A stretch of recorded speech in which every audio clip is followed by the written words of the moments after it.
Nahmaduhu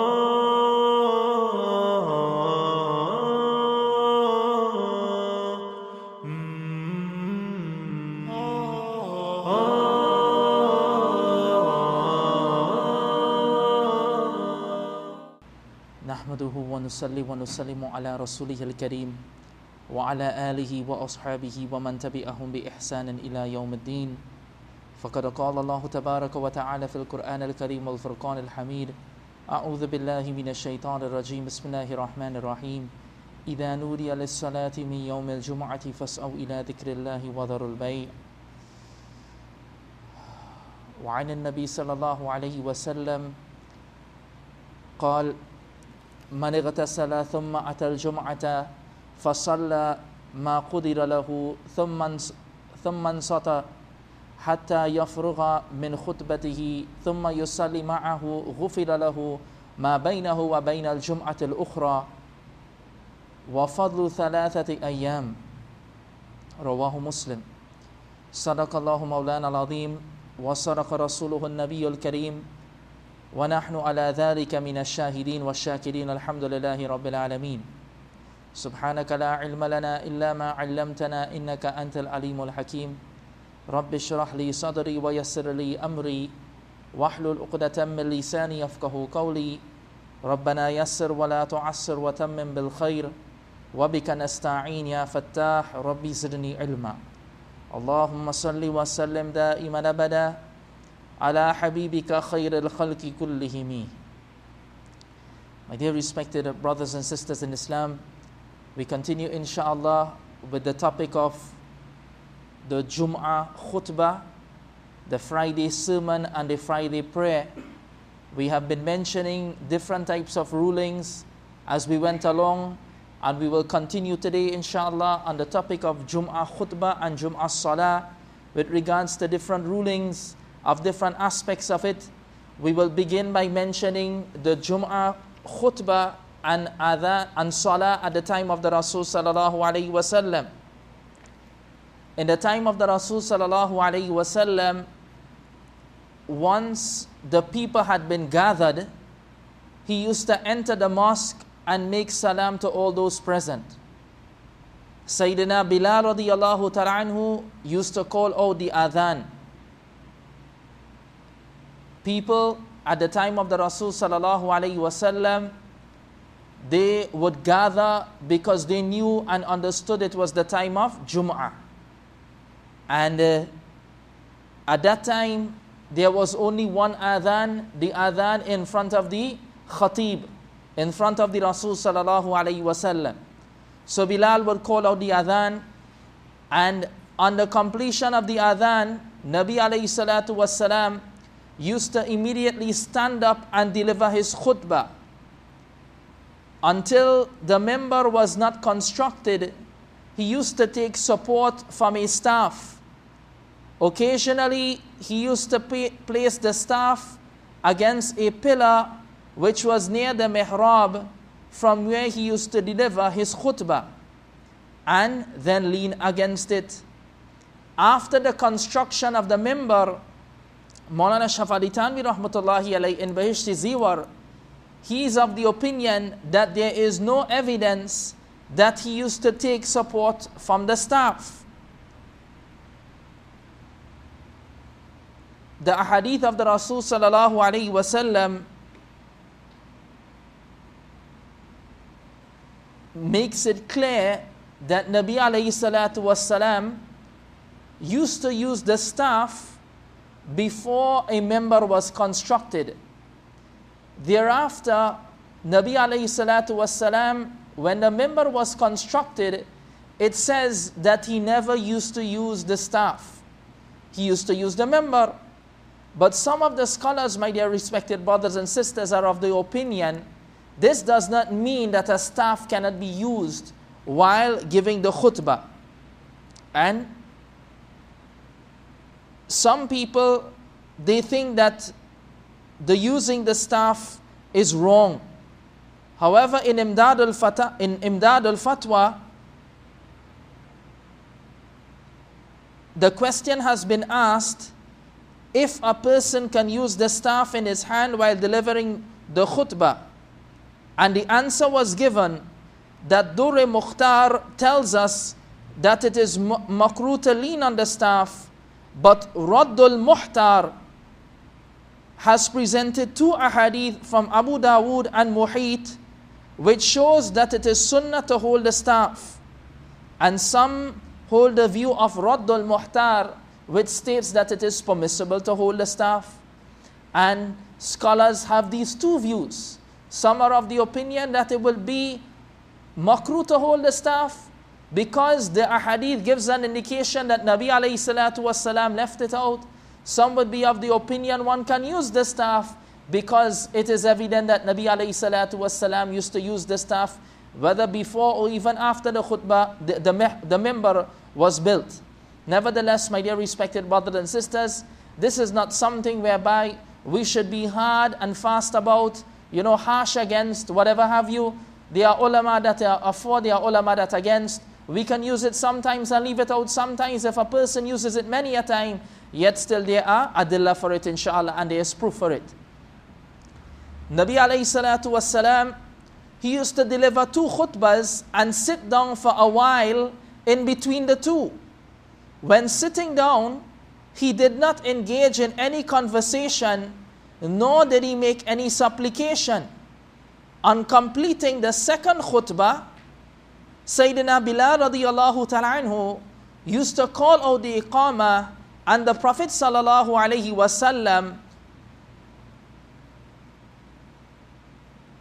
would commence the salah. So, the Rasul sallallahu alayhi wasallam, from his actions, it could have been seen that yes, there was a pause in between, but there was nothing done in between the 2 khutbahs. Nabi alayhi salatu wasalam would sit, firstly he would sit in front of the khatib, he would, after the adhan, in front of the muadhin, Bilal radiyallahu ta'ala anhu, after the adhan had been given, Nabi alayhi salatu wasalam would have stood, given the khutbah, and after the first khutbah, he would have sat, paused for a little while, and then stood again without doing anything in between. He never used to speak, never used to say anything at that time, and then he would stand again. While delivering the khutbah, his voice got loud and his blessed eyes turned red, as we read in the hadith in the previous session. It is mentioned in Sahih Muslim that when he delivered the khutbah, his condition used to be is as though he was warning of an invasion of an army who was very near. In most of the khutbah, he used to say, Qiyamah and I have been sent just as these 2 fingers are. And he used to join his middle finger and the forefinger, as we mentioned. Thereafter, he used to deliver the following khutbah. And we will just read it, inshallah, the Arabic of it. So we will hear it. Some of it is very similar to what we hear. And a khutbah that we give can be in accordance with this, or it can also be changed. And it does not necessarily mean that a person has to do it all the time, but barakatan, if a person follows the sunnah of the Rasul sallallahu alayhi wasallam, of course there is reward, as long as the person understands that something done on a continual basis is not, compulsory. So the Rasul sallallahu alayhi wasallam used to deliver the khutbah. Amma ba'd, fa inna khayra al-hadith kitabullah, wa khayra al-hadi hadyu Muhammadin, wa sharra al-umuri muhdathatuha, wa kullu bid'atin dalalah, ana awla bi kulli mu'minin min nafsihi, man taraka malan fali ahlihi, wa man taraka daynan aw dhiya'an fa alayya, ya ayyuhan nas. He used to deliver this other khutbah at times. Ya ayyuhan nas, tubu ila Allahi qabla an tamutu, wa badiru bil a'mal as-salihah qabla an natlu, wasilu alladhi yansikum wa bayna rabbikum bi kathrati dhikrikum lah, wa kathrati as-sadaqatu fi as-sirri wal alaniya, wa turdada wa tansuru wa nakhbaru وَاعْلَمُوا أَنَّ اللَّهَ قَدْ افترض عَلَيْكُمْ إبلما في منامي هذا في يومي هذا في شهري هذا من عامي هذا إلى يوم القيامة فمن ترك في حياتي إزبندا وله إمام عادل أو جائر استخفافا بها أو جنودا لها فلا جمع الله له نخلا ولا بارك له في أمري ألا ولا صلاة له ولا زكاة له ولا حج له ولا صوم له ولا بر له حتى يتوب فمن تاب تاب الله عليه ألا لا يؤمن امرأة رجلا ولا برم أغزى لي مهاجرا ولا برام فاجر مولانا إلا أن يتهزه بسلطان يخاف سيفه وصوته. At times, after saying the praises of Allah, he used to deliver the following khutbah. Alhamdulillahi nahmaduhu wa nastaghfiruhu wa na'udhu billahi min shururi anfusina wa min sayyiati a'malina man yahdihillahu fala mudilla lah wa man yudlil fala hadiya lah wa ashhadu an la ilaha illallah wahdahu la sharika lah وأشهد أن محمدا عبده ورسوله أرسله بالحق بشيرا ونذيرا بين يدي الساعة من يطع الله ورسوله فقد رشد واهتدى ومن يعصهما فإنه لا يضر إلا نفسه ولا يضر الله شيئا. A Sahabi says, the Prophet sallallahu alaihi wasallam used to recite Surah Qaf very regularly in his khutbahs. So much so that I learned Surah Qaf merely by listening to him reciting it on the mimbar.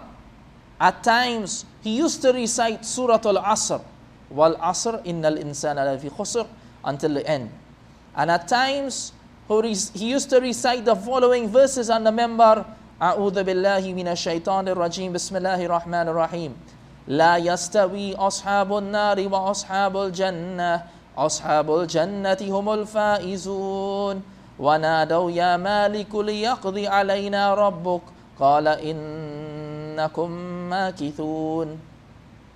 So Nabi alayhi salatu wassalam, he would recite different verses, he would recite different types of hamd upon Allah subhanahu wa ta'ala, and there is no fixed structure of the khutbah except, of course, as we have mentioned in sessions before, about the sunnah things that should be there, and that in itself normally goes with a tartib about hamd and praising Almighty Allah subhanahu wa ta'ala, then sending darud upon the Rasul sallallahu alayhi wasallam, reciting ayats of the Holy Quran, and giving wa'adh and nasiha, and then the closure of it by making dua, especially in the second one, whereby dua can be made, general dua can be made.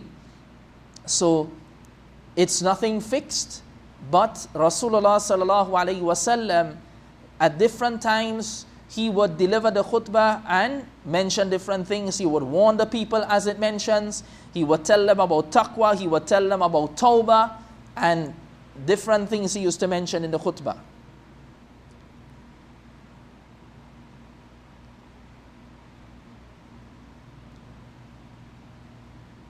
It is preferable that the person who delivers the khutbah also performs the salah.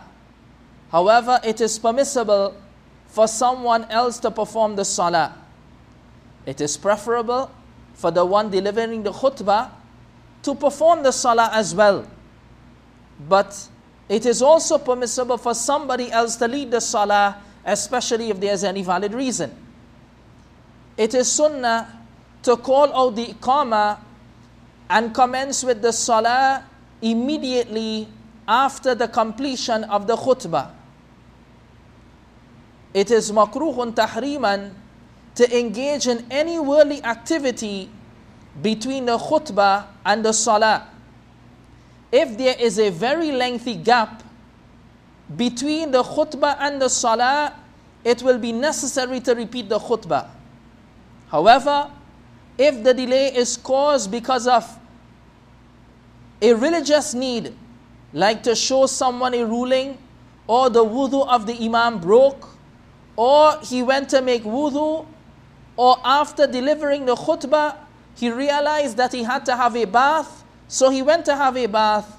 In all these cases, it will not be makruh, nor will it be necessary to repeat the khutbah. If you remember, my dear respected brothers and sisters, we mentioned that it is not a sharat of the khutbah that a person has purity. It will be better. So sometimes a person may have broken their wudu in their bayan whilst giving the khutbah. They don't have to stop the khutbah and go and make wudu. All that is necessary is after they have completed, they will go and make wudu.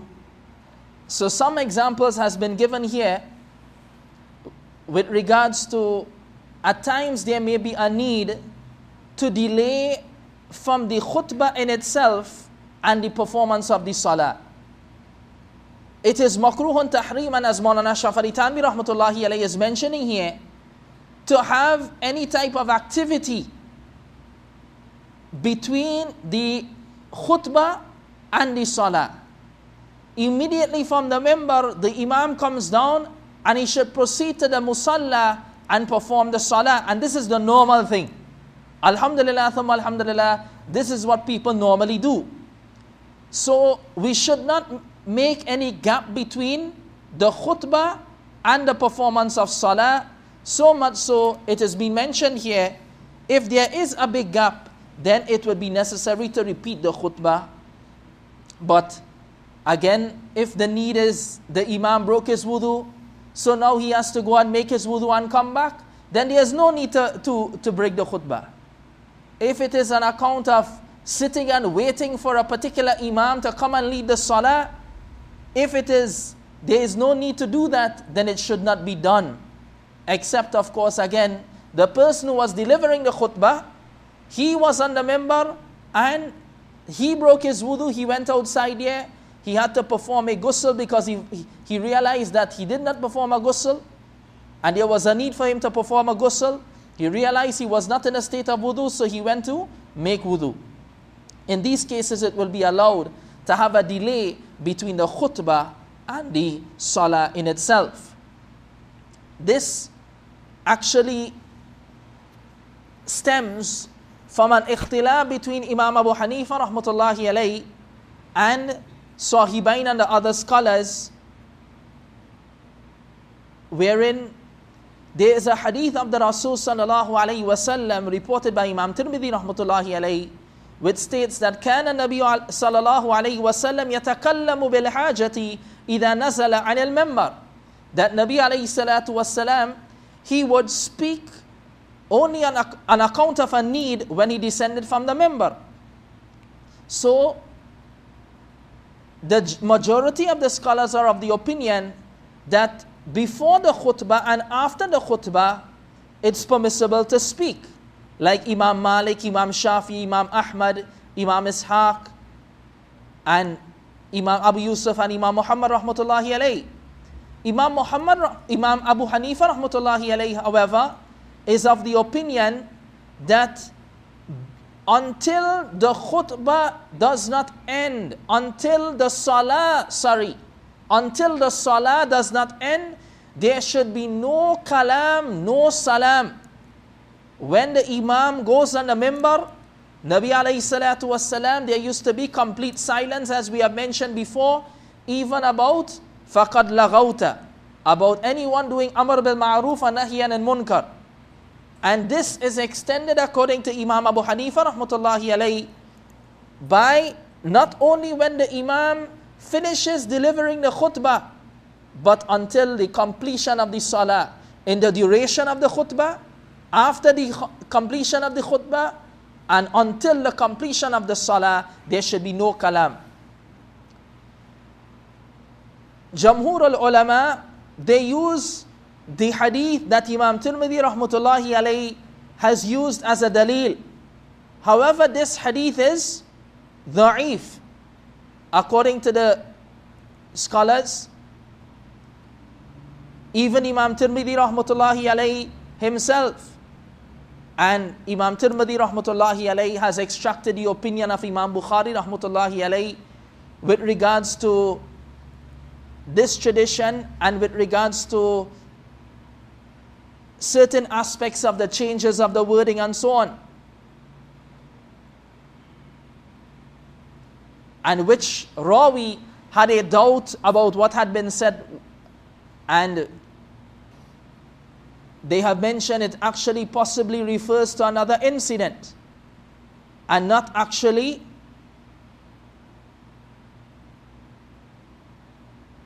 this was for something of a juz'i nature, it was something of an occasional nature, and it was not something of a general nature whereby Rasulullah sallallahu alaihi wasallam would have done something like this, speak when he comes down from the minbar before he actually gave the khutbah. So Nabi alayhi salatu wassalam, generally speaking, it is not evident. This is why Imam Abu Hanifa rahmatullahi alayhi would have an opinion like this. Generally speaking, you will not see that any type of kalam or anything of that nature would be done from the minbar to performance of salah. And they have considered it as two. This is why some of the scholars have mentioned, as a matter of fact, that even the khutbah, it replaces 2 rakats. And instead of 4 rakats of dhuhr, we perform 2 rakats. So, utmost attention, silence, concentration, devotion should be adopted until the end of the salah in itself, from the beginning of the khutbah until the end of the salah.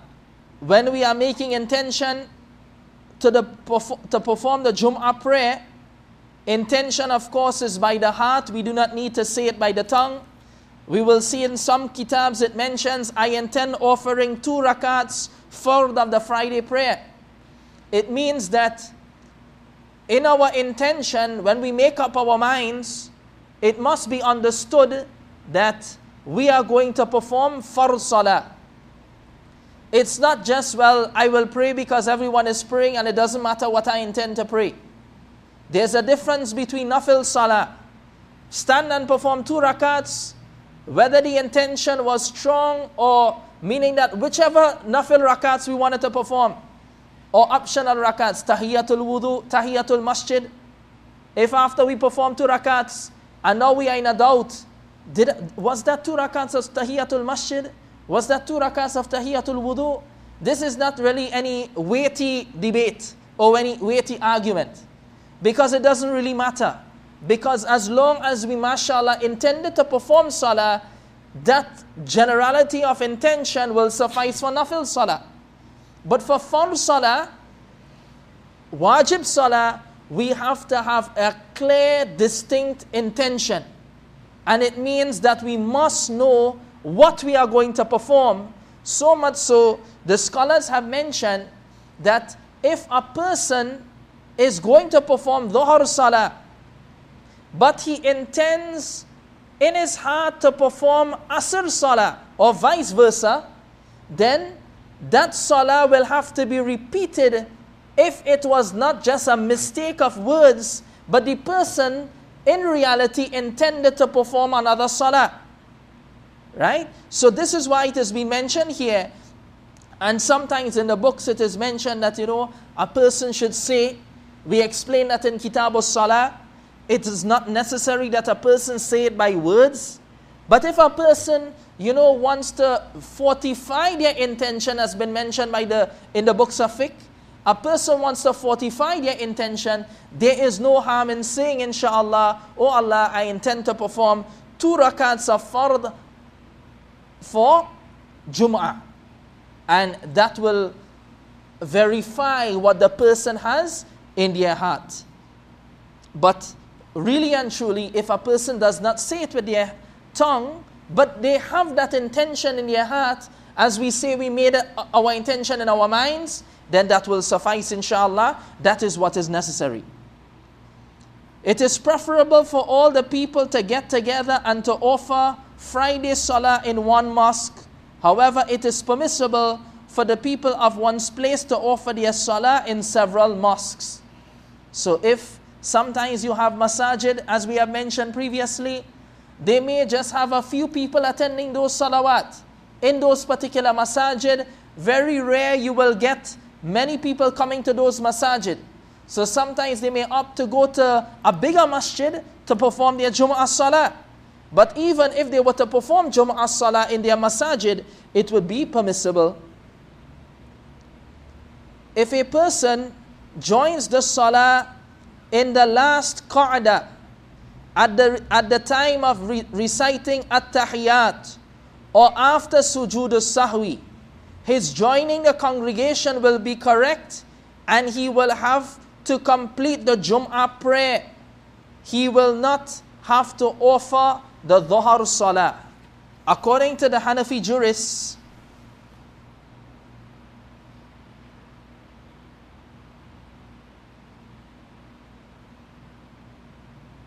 if a person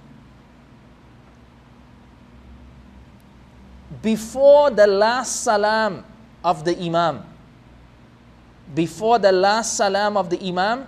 it means that there can be two salams that may be performed on any given Jumu'ah. One, the salam of the Salah. Two, the salam of Sujood al-Sahwi. As long as a person joins the Salah in the last qa'dah, according to the Hanafi jurists, at the time of reciting At-Tahiyyat, after Sujood al-Sahwi, his joining the congregation will be correct. And it would be permissible and allowed for him to complete the Jum'ah Salah.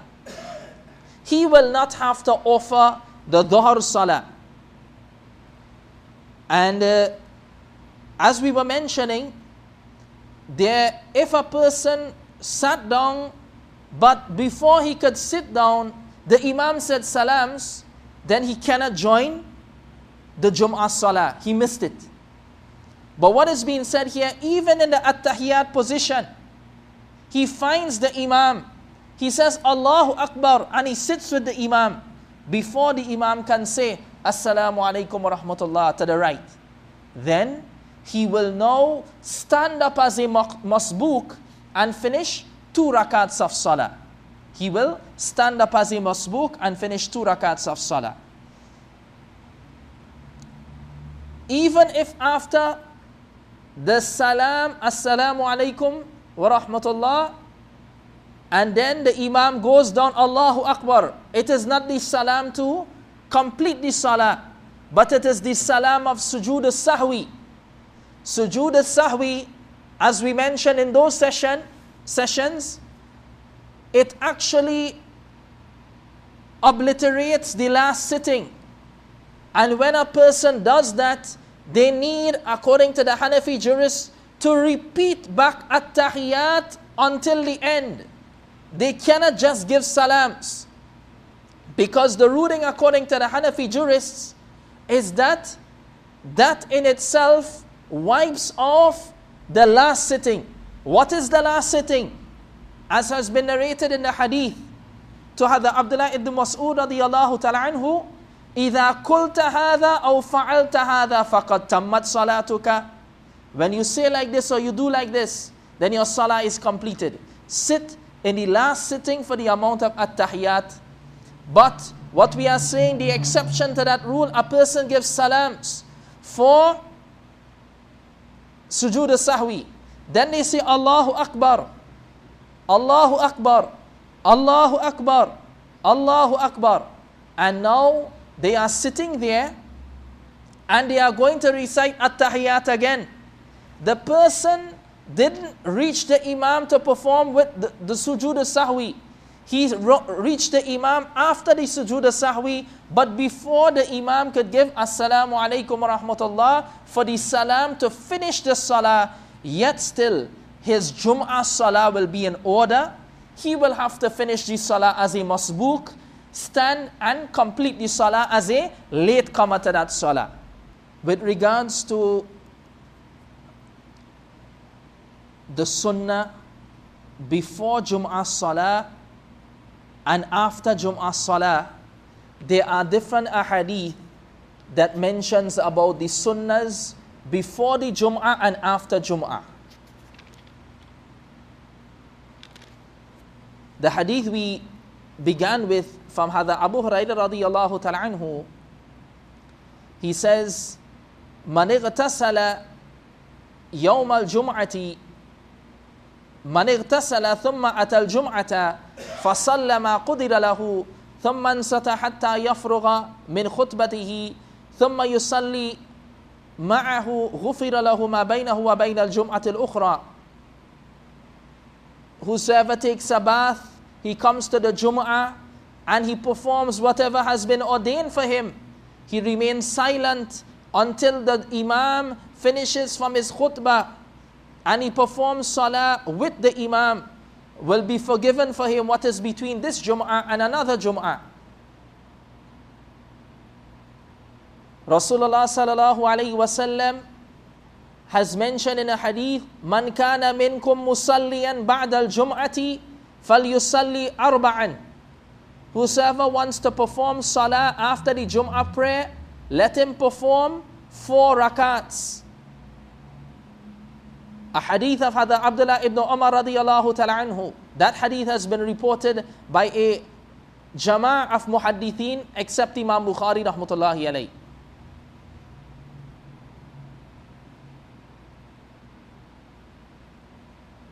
Another hadith states from Hadha Abdullah ibn Umar that the Rasul sallallahu alayhi wasallam used to perform after the Jum'ah prayer rak'atain, 2 rakats. Imam Tahawi rahmatullahi alayhi, he has mentioned a tradition of Hadha Abdullah ibn Umar radiyallahu ta'ala anhu that the Nabi alayhi salatu wassalam, he used to perform before the Jum'ah prayer 4 rakats. La yafsilu baynahunna bi salamin thumma ba'da al-jum'ati rak'ataini thumma arba'an. Imam Tahawi rahmatullahi alayhi has narrated this tradition that the Rasul sallallahu alayhi wasallam used to perform 4 rakats before Jum'ah. Never used to separate between them the two sets of rakats with any salah. Means he used to perform 4 rakats in one. Then he would perform after the Jum'ah prayer 2 rakats and then 4.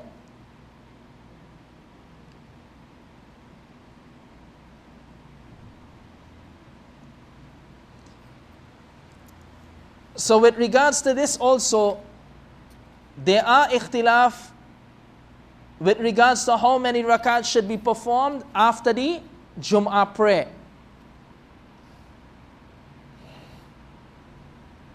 And according to the Hanafi jurists, 4 rakats should be performed, and that is sunnah. And the majority of scholars hold this view.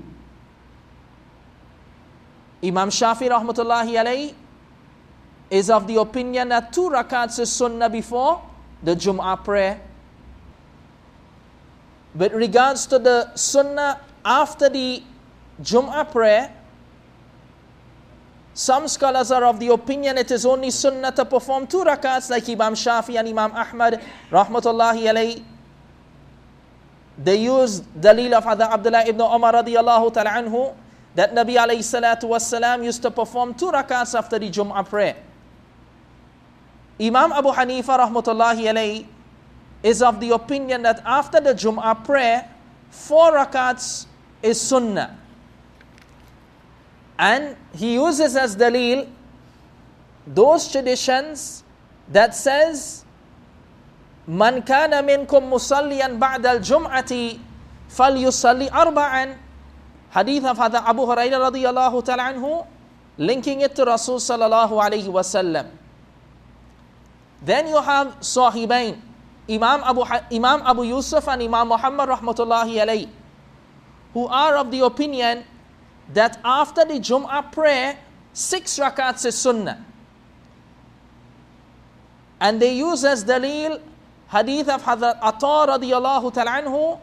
He said, I saw Hadha Abdullah ibn Umar performing after the Jum'ah prayer 2 rakats, and then he performed 4 rakats. And then Hadha Ali radiallahu ta'ala anhu, he used to pray 6 rakats, 2 rakats and then 4 rakats. He used to command that the Sahabas pray after the Jum'ah prayer 2 rakats, then 4 rakats.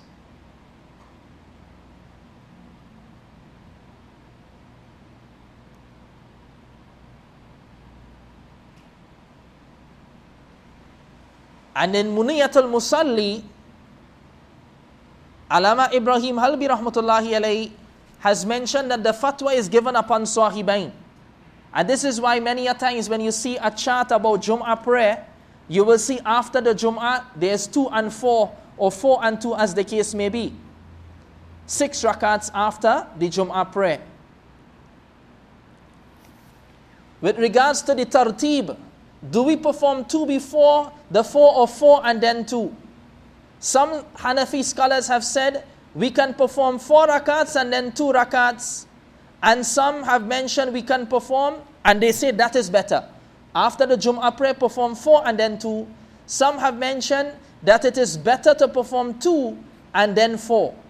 Hazrat Shah Sahib rahmatullahi alayhi, Maulana Anwar Shah Kashmiri rahmatullahi alayhi, he has said that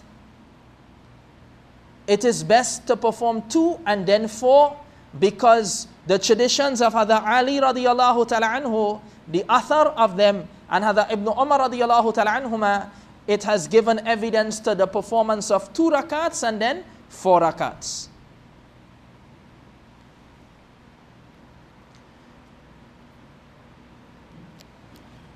With regards to Qiraat on the day of Jum'ah, Nabi alayhi salatu wassalam, he used to recite in the Jum'ah prayer. In the first rakat, it has been mentioned from Hazrat Nu'man ibn Bashir, reported by Imam Muslim, that كان رسول الله صلى الله عليه وسلم يقرأ في العيدين وفي الجمعة بسبح اسم ربك الأعلى وهل أتاك حديث الغاشية. He used to recite in the Jum'ah prayer, in the first rakat, سبح اسم ربك الأعلى, and in the second rakat, هل أتاك حديث الغاشية. And there are many traditions of that nature. In the Fajr prayer on the day of Jum'ah, Nabi alayhi salatu wassalam, he used to recite Alif Lam Mim Tanzil Surah Sajda. And in the second rakat, he would recite Hal Ata Alal Insan Hina Min Ad-Dahri Surah Dahar.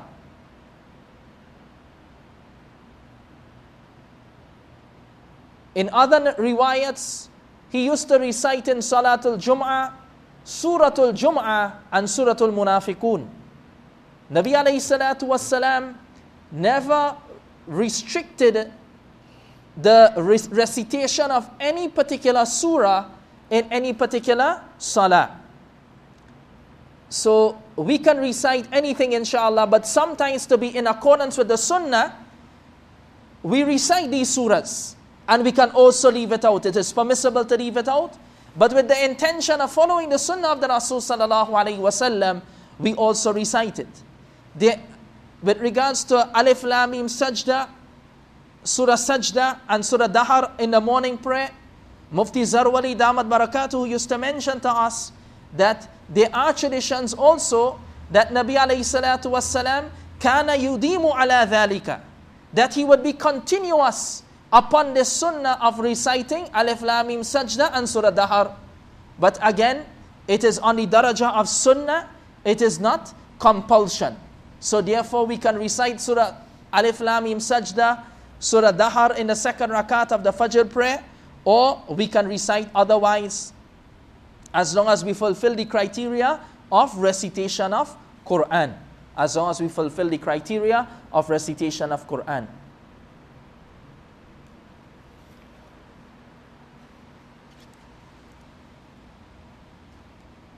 So basically, my dear respected brothers and sisters, we have come to the end of Salatul Jum'ah, the Khutbah of Jum'ah. We dealt with different types of sunnats for preparation of the Jumu'ah prayer. We dealt with sunnats for coming to the Jumu'ah prayer. We dealt with how the Salatul Jumu'ah should be performed, upon whom it is compulsory.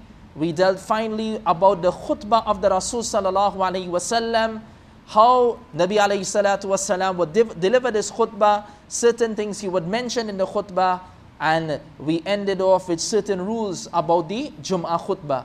So may Allah subhanahu wa ta'ala give us the tawfiq to learn these rules, inshallah, understand it, because many a times, sometimes a person impromptu may also not intend to deliver the Jumu'ah khutbah, but because of need and necessity, they have to do so. So we should all be prepared and never think that, we do not have to do so. There may be times that we may be called upon out of necessity. Probably the Imam who was expected, he could not come. Probably the Imam of our masjid could not come. And nowadays with all these types of traffic, with so many, roadblocks, traffic, different types of things, sometimes people intend to come for the Jumu'ah prayer, but they don't. They do not end up reaching. So may Allah subhanahu wa ta'ala give us the tawfiq to understand these rules, inshallah, and practice upon them whenever necessary. Jazakumullah. Assalamu alaikum wa rahmatullahi wa barakatuhu.